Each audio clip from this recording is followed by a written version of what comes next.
Gurbanygyl Berdimuhammedow Arkadaş şäherindäki işleriň guruluşyna nägilelik bildirdi. 27-nji ýanwarda Türkmenistanyň halk maslahatynyň başlygy Gurbanygyl Berdimuhammedow Arkadaş şäherine iş saparyny amala aşyryp, iş maslahatyny geçirdi. Maslahatyň dowamyna şäherde alınıp barlayan guruluşyk işleriniň depkini, sany ulgamyň ornaşdyrylşy hemde ahal-teki atlary, şaý ýolunyň guruluşyga ara alınıp maslahatlaşyldy. Şeýle-de şäher guruluşygynyň ikinji tapgaryna 220-den gowrak desga, şol sanyna da mektepler, çağalar waglary we ýaşaýyş şaýlarynyň gurulýandygyny bellenildi. Halk maslahatynyň başlygy ýaşaýyş şaýlarynyň taslamalaryna, raýatlaryň pikirleriniň nazara alınmalygyny belledi.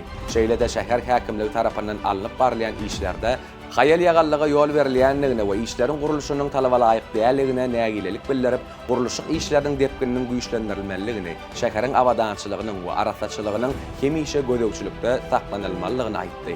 Sizi dünýäniň hemde ýurdumyzyň täzelikleri gyzyklandyrýarmy? Onu Türkmen portal bilen galyp, ol sizin agtybarly maglumat çeşmänizdir.